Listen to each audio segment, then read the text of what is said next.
You were assigned to me. I didn't expect somebody this young. How old are you? Why? And what's your background? I'm just sort of... I'm a student. I'm a student. Mm-hmm.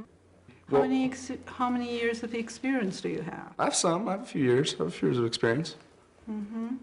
You know anything about Chinese or? Well, maybe you could tell me some. I could learn. Maybe ask a supervisor. I don't. Well, I'm coming here for help. I'm not really, prepared to teach somebody.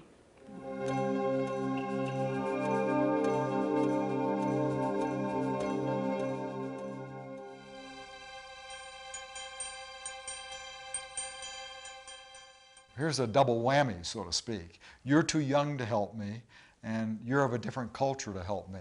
Now that raises some ethical issues. Do you have to match client and counselor, and is that ever really possible?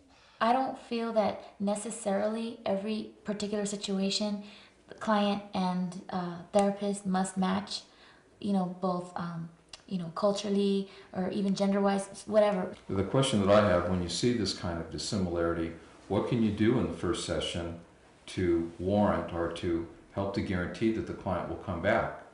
You mentioned that I look kind of young. Maybe we can talk about that. What would it be if I were 10 years older? Or what does that mean when you say you look kind of young? So I'd want to explore more rather than too quickly get into a defensive mode and think, oh yeah, she's older than I, what can I do? I better send her on to somebody. So I suppose let's talk more.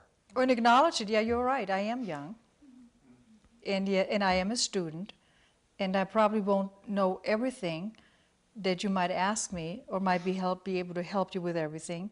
But I want you to also know that when I don't know, that I will find the resources to bring in to help us, to help me, to help you in the best way I can.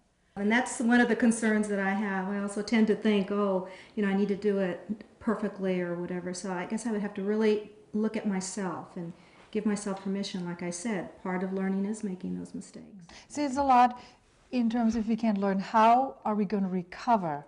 Not that we never make a mistake, but how are we going to recover from that mistake? Yeah. Are we willing to acknowledge? And I think it takes a lot of energy to hide the fact that we feel we have made a mistake. And it's interesting that if you're ever embroiled, hopefully not, but in an ethics complaint or a legal malpractice suit, you're not asked to demonstrate that you made the perfect intervention or that you were the perfect counselor.